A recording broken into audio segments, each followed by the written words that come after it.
I don't want to be involved in conspiracy theories. There are lots of them. They can go on. We can speculate on that forever. What we really need to know is how those buildings came down.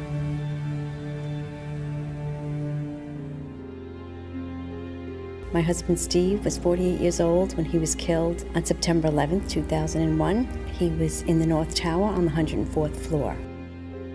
There are so many unanswered questions, and that's scary to me. We never had answers. Nobody ever stopped to have a scientific investigation. A scientific investigation. A scientific investigation. Tribute lights in the New York skyline. An annual memorial to the lives lost on 9/11. Yet there's still more light that needs to shine, revealing truths that their family members deserve to know. September 11th, 2001, a day that changed history. 4 planes went silent and off course. 2 of those planes crashed into the World Trade Center Twin Towers. Several columns were severed, and the jet fuel ignited fires that spread over several floors. About an hour later, millions watched in shock as both towers were suddenly and rapidly destroyed, killing almost 3,000 people, for whom truth and justice may have yet to be served. Hi, I'm Richard Gage, AIA, licensed architect of over 20 years and member of the American Institute of Architects. I'm founder of Architects and Engineers for 9/11 Truth, a nonprofit organization of well over 1,000 technical and building professionals. According to official government reports, the fires weakened the structural steel framing of both twin towers, leading to sudden, progressive, and total collapses. Unknown to most people, a third steel frame high-rise, World Trade Center 7, was also destroyed. Critical questions have been raised by more than 1,500 architects and engineers about the official explanations for the destruction of all 3 of these buildings. Along with more than 10,000 other concerned individuals, these professionals, collectively comprising more than 25,000 years of experience, have signed our petition. They're calling for a new investigation into the destruction of these 3 World Trade Center high-rises. This call is based on evidence that reveals a very different destruction scenario than reported by government engineers. As coherent sets of scientific facts are brought into focus by the experts, the data, and the witnesses in this film, you'll come to a much greater understanding of the events of 9/11 and will be in a position to draw your own informed conclusions.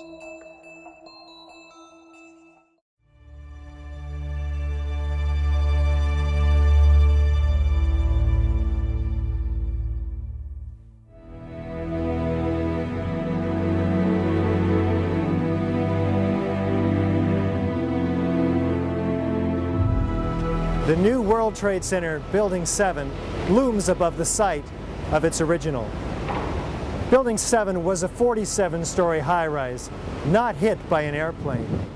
Yet it was the 3rd modern steel frame skyscraper to collapse rapidly and symmetrically on 9/11. It was a football field away from the North Tower and sustained minor damage from falling debris. Building 7's precipitous collapse was blamed on normal office fires. I'm Steve Barish, founder and president of Barish Architects and Associates, Inc., a 33-year-old architecture planning and engineering firm. One of the things that really interested me is how quickly the Tower 7 fell. It fell within 7 seconds approximately from top to bottom. This building was built in the mid-'80s and met all the codes at the time. From about 1965 until about 1985, most of my experience has been in high-rise, multi-story steel buildings. NIST would have us to believe that these were was a typical office fire, scattered office fires, if you will, that brought this building down.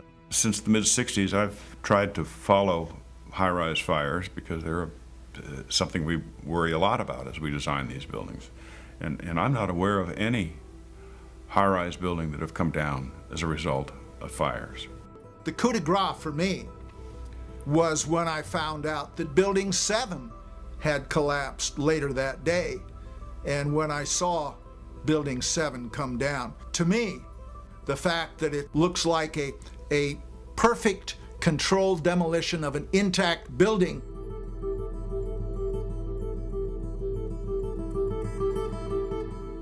I mean, that's what I call a smoking gun.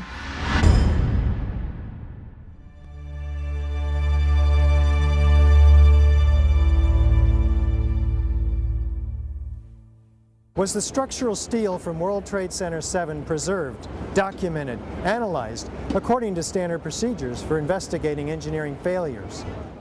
400 truckloads per day of material were taken away from the World Trade Center site and sent to China for recycling. There were laws violated in the destruction of that evidence. And for the American Society of Civil Engineers to ignore those events is extremely disturbing and is a violation, in my opinion, of their professional code of ethics. It was contrary to the way all investigations are done. If an airplane crashes, they seal off the entire area, nobody touches anything, they move it to a secure location, and they reconstruct an aircraft. Normally, when you have a structural failure, you carefully go through the debris field, looking at each item, photographing every beam as it collapsed and every column where it is in the ground, and you pick them up very carefully and you look at each element. We were unable to do that in the case of Tower 7. You can't do science when you are deprived of the evidence and when your hypothesis is the least valid instead of the most likely. When the most likely hypothesis in the case of Building 7 wasn't even mentioned. This is not science. It's trying to prove preconceived ideas.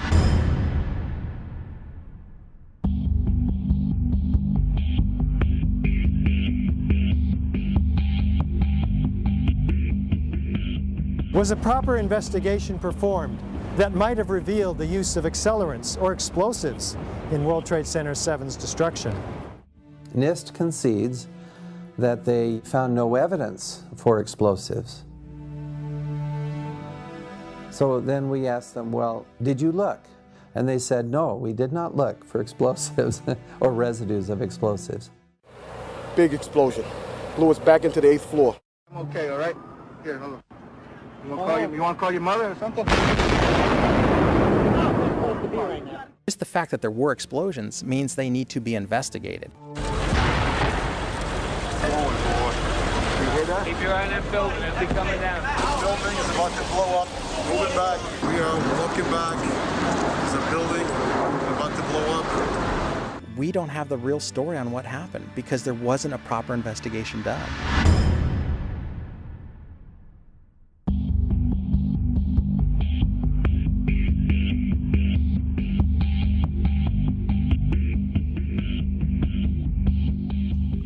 World Trade Center 7 collapsed because of fires fueled by office furnishings.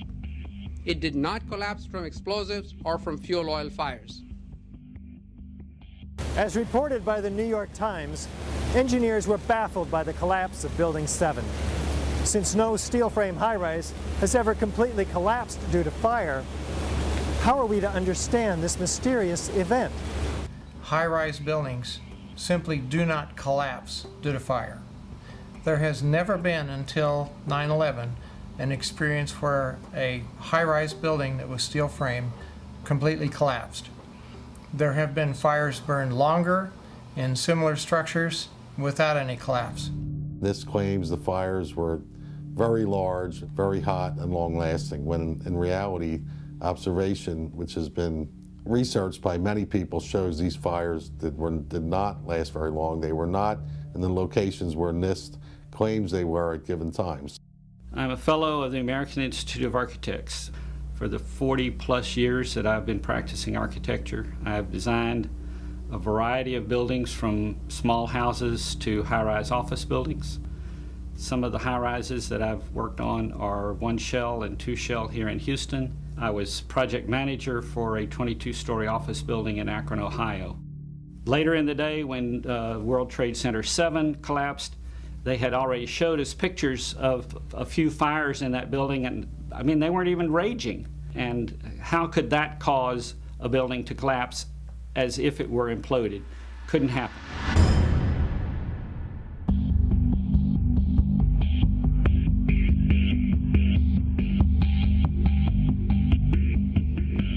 According to lead investigator Shyam Sunder of the National Institute for Standards and Technology, NIST, World Trade Center 7 collapsed at freefall acceleration for more than 100 feet of its fall. What does the speed of the collapse reveal to us?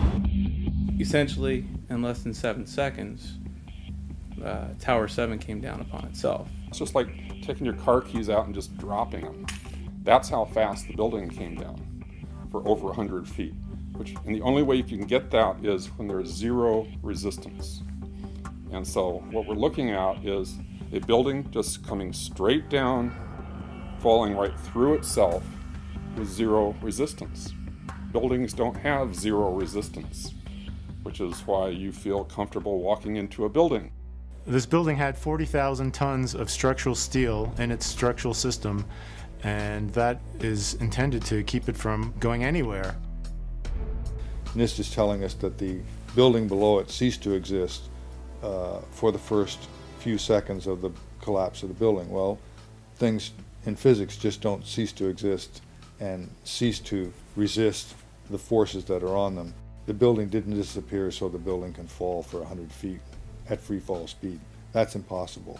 That's a violation of the fundamental law of physics that says that for every action there's an equal and opposite reaction. If floors fall, they tend to fall and are braced by the floor directly beneath it. And there's some delay there. Because of redundancy, because of all the other columns in the building that were not affected. Even if a floor were to collapse, it still wouldn't be able to collapse all of the connections simultaneously at the rate that it did without secondary explosions.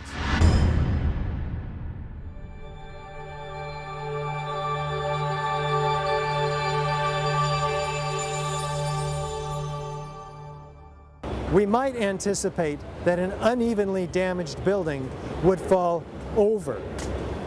Yet, videos of the collapse of Building 7 show a fairly symmetrical fall. How do we make sense of this? If the buildings had come down by fire, we would have seen a more natural progression of collapse. And clearly a more asymmetrical pattern should have been present. The symmetry is the smoking gun. It cannot happen that when you have asymmetric damage, you will get a perfectly symmetrical collapse. The exterior columns on the outside as well as on the inside, at the bottom would have to be severed almost at the same time. I worked for Controlled Demolition Incorporated, CDI, the top-rated explosives demolition firm in the world. What I saw, it was a classic implosion. The center of the core, the penthouse area, starts to move first, and then the building follows along with it. That's another indicator that this NIST report is very suspect. When it's all finished, the outside walls are piled one on top of the other right in the middle of the building. Just like a house of cards if it were coming down. According to NIST, the failure occurred at column 79 on level 12. This means basically they're talking about a single columnar collapse or failure that resulted in a total collapse of the building. That just does not make any sense.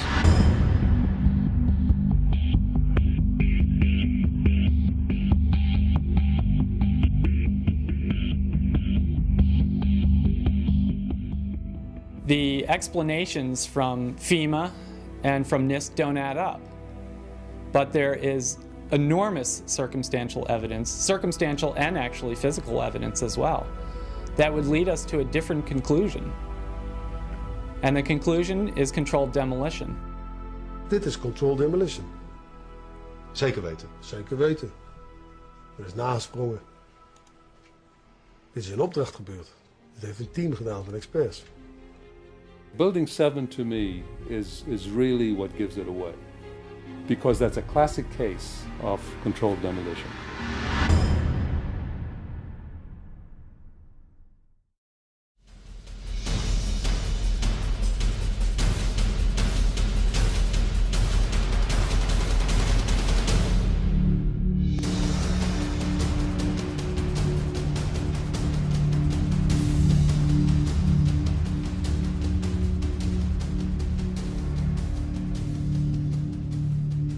This is the original site of the World Trade Center Twin Towers. Construction is now underway where dramatic new facilities are being erected. Just 10 years ago, the planes hit the towers, cutting through some exterior and interior supporting structural steel columns. The fuel from the planes ignited office fires across several floors. According to the official reports, the structural steel frame was weakened and failed, causing a total progressive collapse of each tower. Does the official explanation make sense? Was there a comprehensive investigation that examined all of the evidence? I walked into the office and the first words that I heard was, "A plane's just run into the World Trade Center." And my initial thought was, well, that's okay. It's built to withstand a 707. It did not seem possible that these towers that were designed to withstand the impact of a 707 could possibly collapse in such a short order of time from the time that they were hit. The majority of the jet fuel was burnt up instantly in the big fireball, and it was gone. The fires that were left were office furnishings and carpet and things like that. A lot of things in these kind of buildings have to be fire resistant by nature. It's required by code.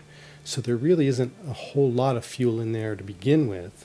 The media portrayed these fires as being extremely hot, but the fires were not that hot in World Trade Center 1 and 2. If you look at the NIST zone data, you could see this. And to use our own powers of observation, you could tell by seeing these fires and seeing black smoke come out the windows. That means that the fires were oxygen starved, and it was incomplete combustion. And so it was a low temperature fire. The heat from the fire supposedly softened the steel and thereby brought the buildings down.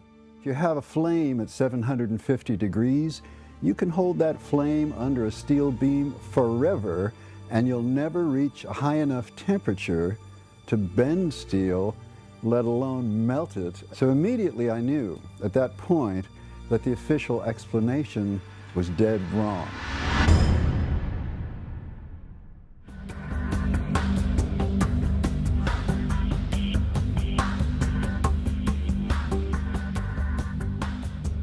Rather than a slow groaning collapse that we might anticipate, the Twin Towers show in the videos a very rapid, sudden onset of destruction.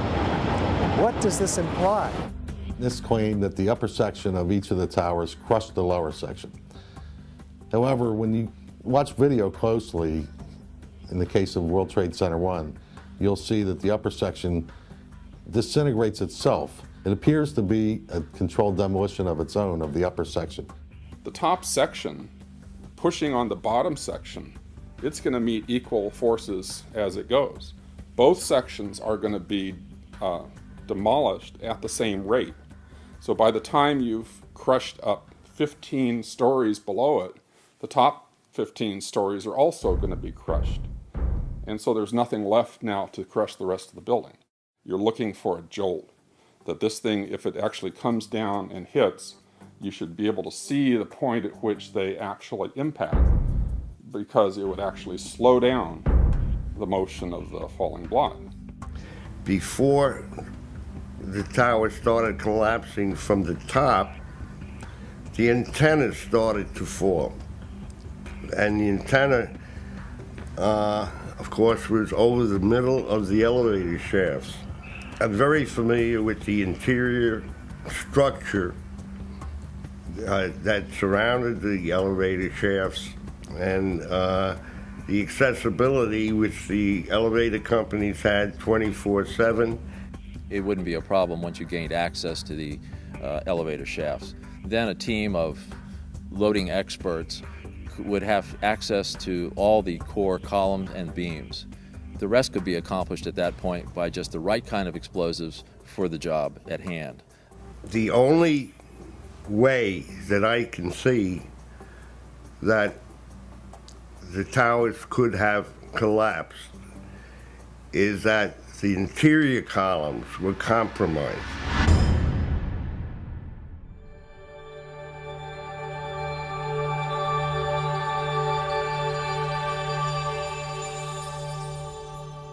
Over 100 first responders reported sounds of explosions and flashes of light at the onset of destruction of both towers. These were not discussed in the NIST report. What did these eyewitnesses actually see and hear? As we were getting our gear on and making our way to the stairway, there was a heavy-duty explosion inside the lobby. We stuck on the stairs for a while. We finally got down to the lobby. Then we get to the lobby, it was this big explosion. There were numerous secondary explosions taking place in that building. There were continuous explosions. Floor by floor, instead of popping out. It was if they had detonated. If they were planned to take down a building. Boom, boom, boom, boom, boom, boom, boom. And it just started going pop. It just started going boom, boom, boom, boom, boom. And he goes, how fast? I go like firecrackers. They're reporting exactly what I would expect. You're hearing boom, boom, boom, boom, boom, waves of explosions going off, not one massive big boom. There's so many videos of witnesses from that day that report explosions. There's radio transmissions from the FDNY. We have the transcripts that were recorded, back in 2001 of all these firefighters and first responders reporting explosions. This testimony should have caused the presumption that there was a good chance explosive residue would be found and justified testing for it, rather than the opposite. It doesn't look like a collapse. It's like a huge mushrooming, billowing kind of an event. That whole thing looks nothing like a building falling down. It's a building being blown up. That's what the physics shows. Yet they refuse to consider the possibility that explosives or some other form of demolition device could have been used to cause the collapses of the towers. And the fact that controlled demolition is consistent with all the available technical evidence. And the response to that request for correction is NIST simply saying they're unable to provide a full explanation for the total collapse, even though that was their task given to them by Congress.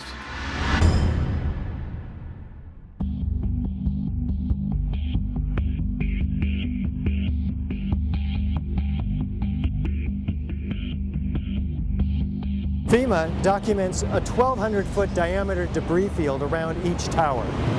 Videos show multi-ton steel sections of hundreds of individual steel pieces ejecting out of the towers at 60 miles an hour for a distance of 600 feet.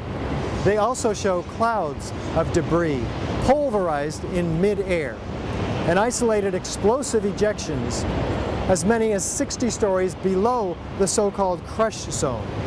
Videos also show the near total destruction of both towers. What does all this tell us about the forces and energies involved in the destruction? Large, multi-ton beams were hurled hundreds of yards laterally. Gravity works vertically, not laterally.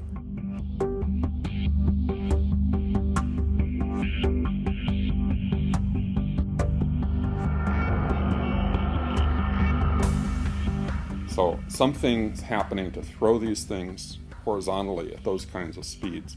And here it is trailing white smoke the whole time. It really is indicative of some kind of explosion. The individual explosions that I noticed 20 and 30 and 40 stories below the collapsing structure.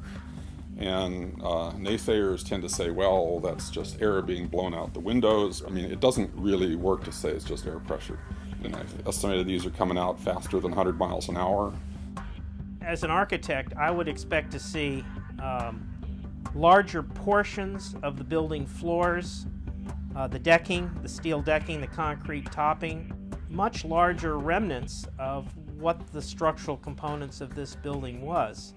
What happened to the concrete? The concrete was pulverized, and I was down here Tuesday, and it was like you were on a foreign planet. All of Lower Manhattan, not just this site, from river to river, there was dust, powder, 2-3 inches thick.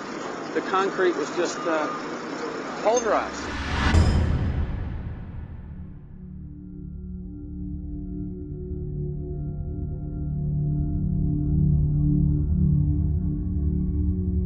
In its report on World Trade Center 7, which came out in May of 2002, FEMA documents in Appendix C steel that has been melted and even partially evaporated, resembling Swiss cheese. What are we to make of this? I'd like to know why NIST excluded the evidence of melting steel. Why is this not included? Why is this forensic evidence not being included in the report?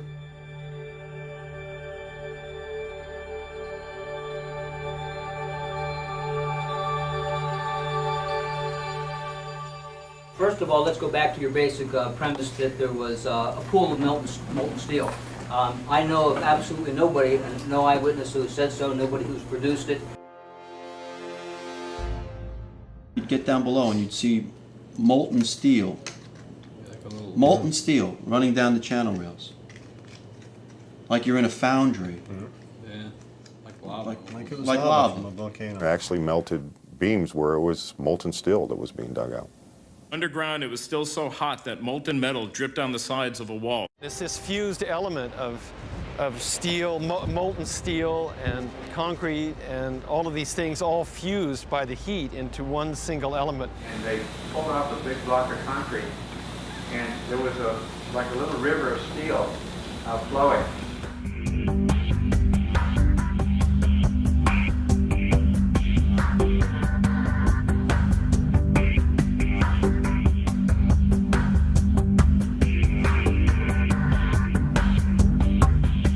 Many witnesses, firemen, and lots of people described the flowing molten metal, iron or steel, at extremely hot temperatures. And John Gross categorically denied their observations, so that because their observations don't fit his preconceived notion, he not only ignored evidence, he denied evidence.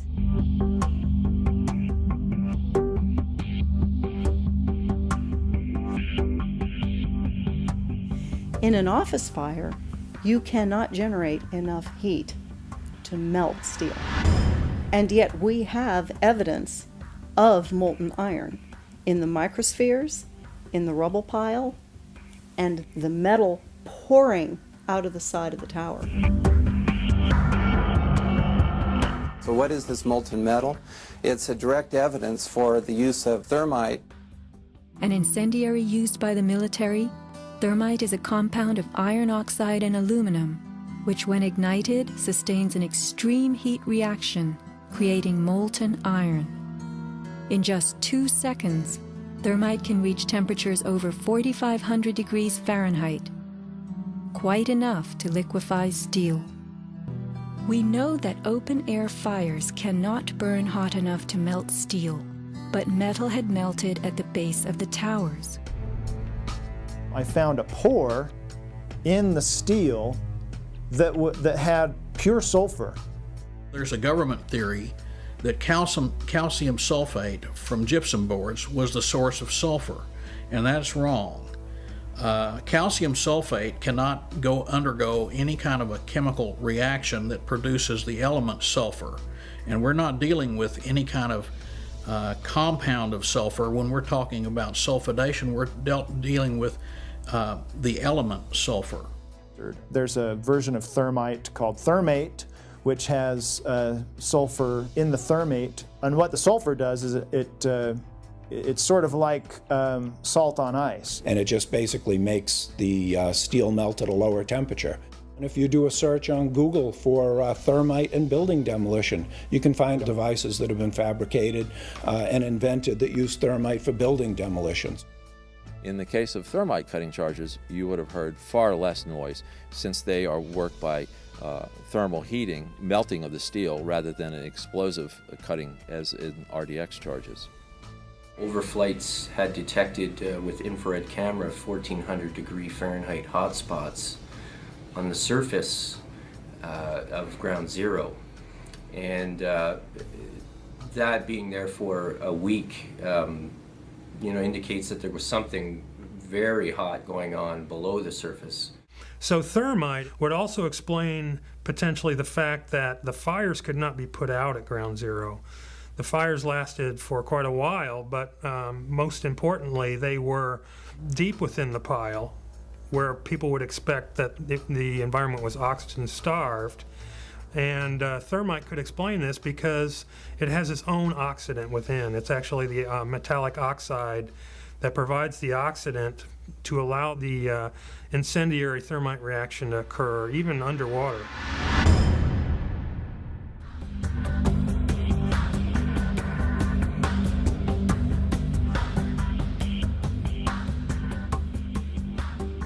As much as 6% of the World Trade Center dust consisted of tiny, previously molten iron spheres.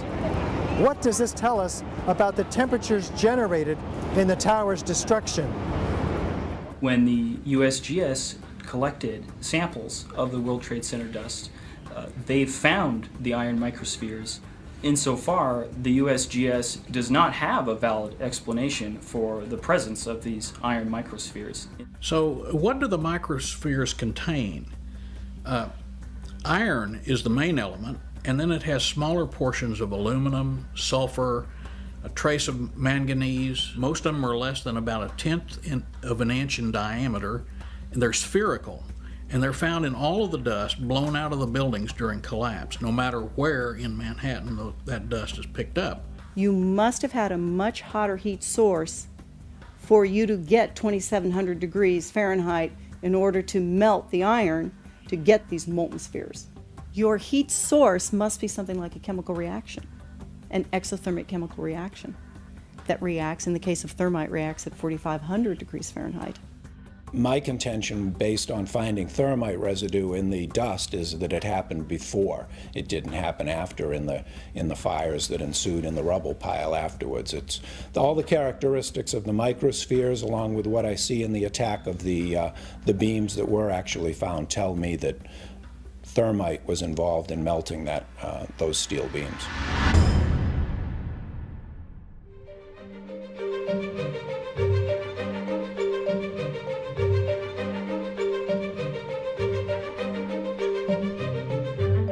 Out of the ashes of the World Trade Center devastation rises the Freedom Tower, whose foundation, however, is shrouded in question.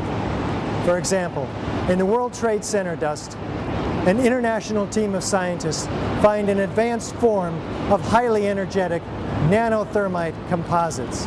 What is it, and where does it come from? In the dust, we found what we characterize as unreacted thermitic material in the shape of some very tiny red-gray chips. And in the reaction, they produce molten iron, which is the prime indication of a thermitic reaction. And such a reaction can be used to destroy steel structures. What we have found is a modern version of thermite, which we call nanothermite, which is produced in a different way. It is not just two powders being mixed. The material is actually built from the atom scale up. We call it the bottom-up procedure, which is what you do in nanotechnology.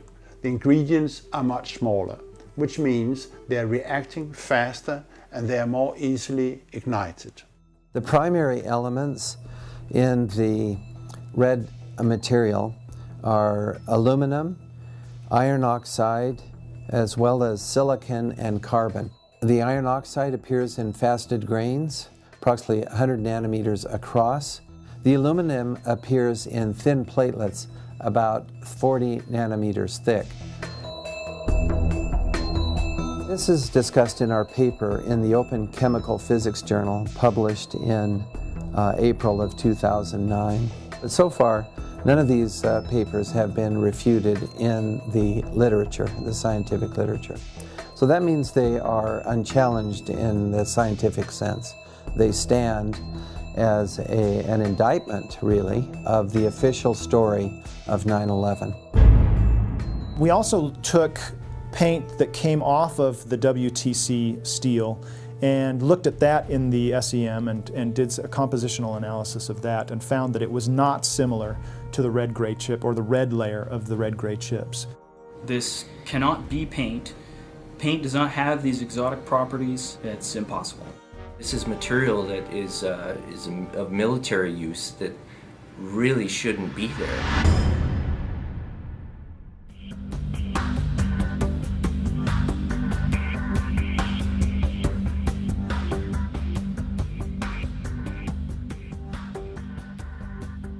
You don't need to be an engineer or an architect to see what happened to those buildings.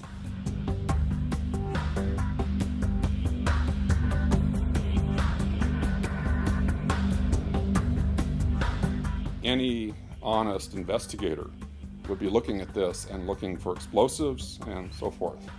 The NIST investigation didn't go there. They just would not look for explosives. This has been the work of independent researchers, not NIST. So the preconceived notion of NIST is that there's no evidence for explosives, and so there's no point in looking. That is the most unscientific thing that you can possibly think of, not to look because you don't expect to find evidence, and in fact the evidence is overwhelming that these red-gray crystals are very high-temperature incendiaries.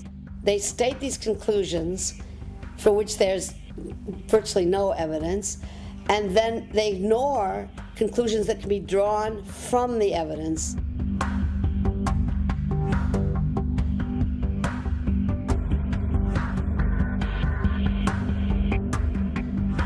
The only way that a building can accelerate as it collapses is by having pre-engineered, precisely timed, and precisely placed explosives. In other words, controlled demolition. We have a professional responsibility, and I urge every engineer and architect and demolitions expert and anybody that has any knowledge in this field to examine the evidence and stand up and be counted, because the rest of the world is depending upon us. We know we've been lied to about 9/11. We don't know for sure who did it. We don't know exactly how they did everything. And that's why we need a new investigation to find out. We do know that there was a massive cover-up, that there was evidence hidden and destroyed. The American people absolutely need the truth of 9/11.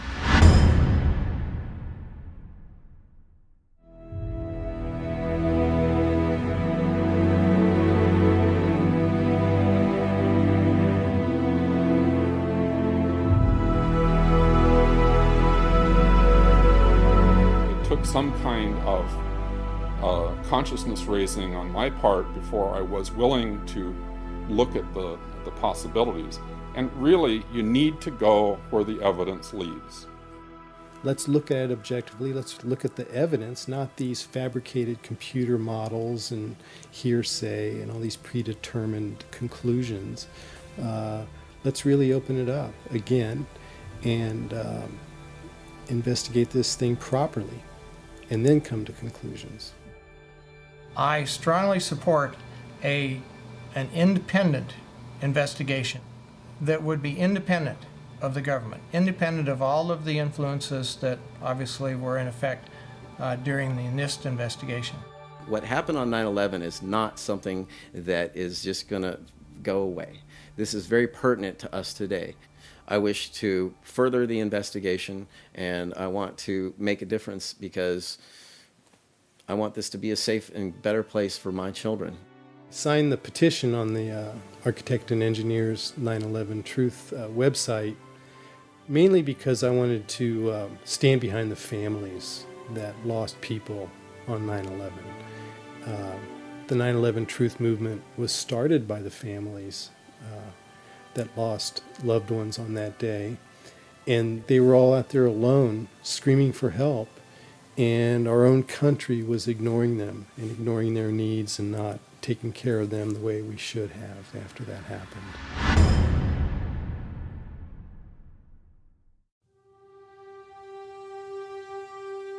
Most of us who have lived with the events of 9/11 have, as a result, experienced some kind of trauma. It can be very difficult to come to terms with what actually happened at the World Trade Center. In fact, someone told me recently, "I wouldn't believe what you're telling me even if it were true." Our petition signers with psychological expertise have stepped forward to offer their insight. While this segment is clearly outside the knowledge base of the architects and engineers for 9/11 Truth, these experts in psychology highlight their valuable experience for us as to why this evidence can still be so difficult for people to accept. As we know, the horrors of what happened on 9/11 were televised all over the world, and they were televised, in fact, live. We witnessed the deaths of almost 3,000 of our fellow Americans. We know this had a very severe and traumatic impact on a large majority of the population. At this point, we have 9 years of hard scientific evidence that disproves a government theory about what happened on September 11th, and yet people continue to be either oblivious to the fact that this information exists or completely resistant to looking at this information. So the question becomes why? Why is it that people have so much trouble hearing this information? From my work, I think we would be remiss not to look at the impact of trauma. Many people respond to these truths in a very deep way. Some have a visceral reaction like they've been punched in the stomach. To begin to accept the possibility that the government was involved is like opening Pandora's box. If you open the lid and peek in a little bit, it's going to challenge some of your fundamental beliefs about the world. If we can think of our worldview as being sort of our mental and emotional home, I think all of us will do just about anything to defend our homes, to defend our families. And so I see that with people, and I saw that with myself when my brother tried to talk with me about it, of don't mess with me, don't mess with my home, don't mess with my comfort with how things are. About a week later, I read a lengthy article by Professor Griffin about why he believes the official account of 9/11 cannot be true. And it was a very well-researched article. It was in my office at the time. I sat there and I felt my stomach churning. I thought maybe I was going to be sick. And I leaped out of my chair and ran out the door and took a long walk around the block, around several blocks, and just broke down. I understand now that what was happening was my worldview about my government being in some way my protector, almost like a parent, had been dashed, and it was like being cast out into the wilderness, I think is the closest way to describe that feeling. And I sobbed, felt like the ground had completely disappeared beneath my feet. And I knew at some point during the walk that I knew that I was going to have to become active in educating other people about this, that for me to retain any sense of integrity, I was going to have to take some action. I couldn't just let something like this go.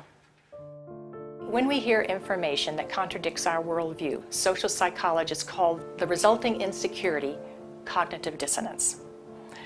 For example, with 9/11, we have one cognition, which is what the official story of 9/11, what our government told us, what our media repeated to us over and over, that 19 Muslims attacked us. On the other hand, we have what scientists, researchers, architects, engineers are now beginning to tell us, which is that there is evidence that shows that the official story cannot be true. So now we've lost our sense of security. We are starting to feel vulnerable. Now we're confused. 9/11 Truth challenges the beliefs that our country protects us and keeps us safe, and that America is the good guy. When your beliefs are challenged, fear and anxiety are created. In response to that, our psychological defenses kick in, and they protect us from these emotions. Denial, which is probably the most primitive psychological defense, is the one most likely to kick in when our beliefs are challenged. And it's a very, very uncomfortable state to be in.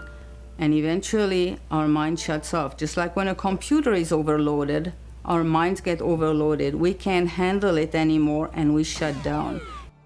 And what some of us will tend to do is deny the evidence that's coming our way and stick to the original story, the official story, and to try to regain our equilibrium in that way. Another thing we can do is decide to look at the conflicting evidence and be sincere and be open-minded and look at both sides of the issue and then make up our own mind about what reality is. Here are a few of those spontaneous initial reactions to hearing the contradictory evidence about 9/11. I don't want to know the truth, or I'd become too negative and psychologically go downhill. I'm not sure I want to know. If this is true, then up would be down and down would be up. My life would never be the same. Fran, I refuse to believe that many Americans could be that satanically treasonous. Someone would have talked. But these are beliefs. They are not scientific facts. But these beliefs do keep us from looking at the empirical evidence. Whenever we say, I refuse to believe, we can be sure that the evidence that's coming our way is not bearable and that it's conflicting with our worldview much too much.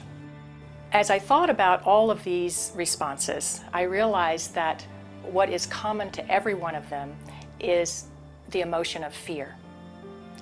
People are afraid of being ostracized, they're afraid of being alienated, they're afraid of being shunned, they're afraid of their lives being inconvenienced, they'd have to change their lives, they're afraid of being confused, they're afraid of psychological deterioration, they're afraid of feeling helpless and vulnerable. And they're afraid that they won't be able to handle the feelings that are coming up. None of us want to feel helpless and vulnerable. Healing comes through facing the truth, experiencing it, allowing the feelings to come in, so that if there are feelings of fear that perhaps these events were caused by something that we haven't thought about yet, dark elements within our society, for example, we'll let that come in and explore it. Let the light shine on whatever happened. This will be the most healing process. After World War II, part of the way that Jewish people honored the dead was by making sure that the truth was known and that the value of these people was respected. Not pursuing the truth about 9/11 disrespects the value of the life of the people that died. Thinking that we're above such things, that it could happen in other countries, but it couldn't happen here, that's a lack of humility, and that's excessive pride. And so not being able to see our dark side or our weaknesses is the most dangerous thing. A feature of American history that makes us particularly liable to this pride is this notion that's called exceptionalism, that America is the exceptional nation. And that began from the beginning. As this country was formed, the people would say, well, there was so much evil in the European countries, so much cheating, so much lying, so much using the people for the ruler's purposes, but not in America. We have leaders that are free from those sins. So I think this has made 9/11 particularly difficult for Americans. So we need to understand that questioning is patriotic. Questioning is what we're supposed to do as citizens. That's our duty.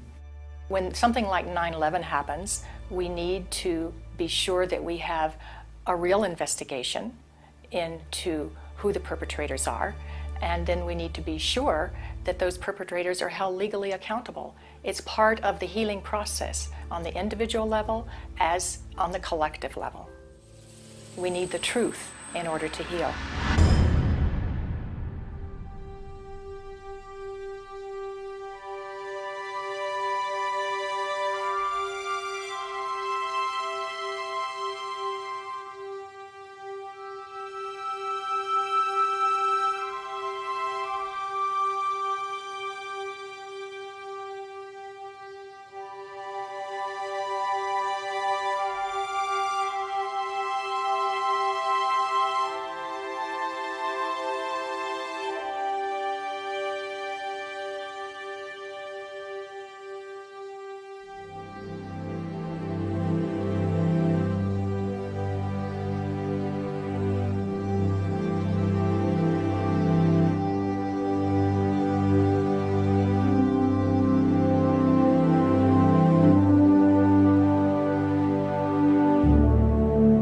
My name is Bob McIlvaine.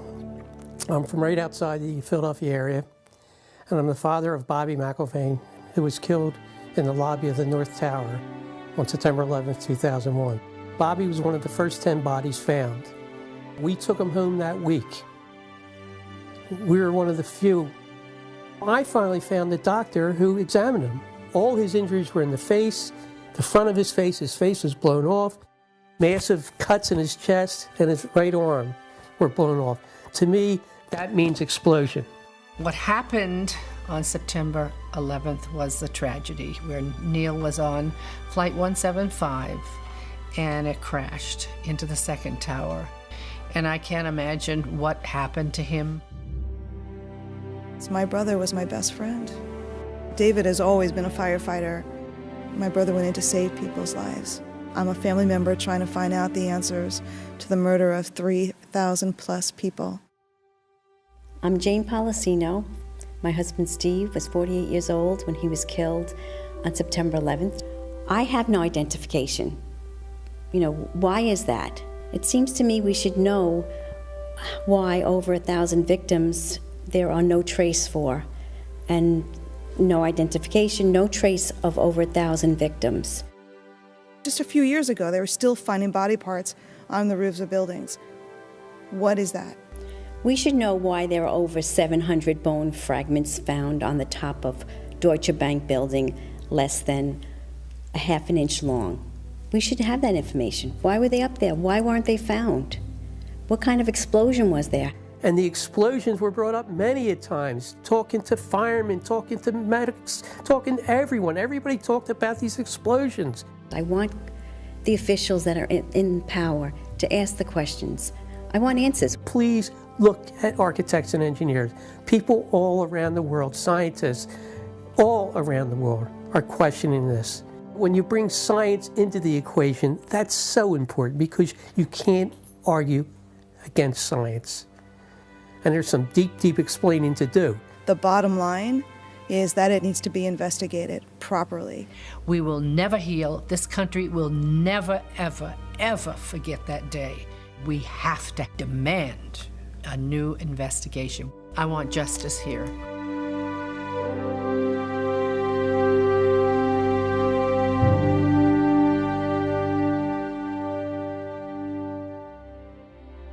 The forensic evidence that you've seen is very real. New light has been shown. A third beam now reaches into the pitch black sky and stands in for the still officially unexplained free-fall destruction of the World Trade Center Building 7. The obvious dark truth about Building 7 may very well provide the key to justice for the victims of family members of the destruction of the Twin Towers. The country owns this. We were all victims. You all should want answers. It's not just ours, not just mine. We all lost something that day.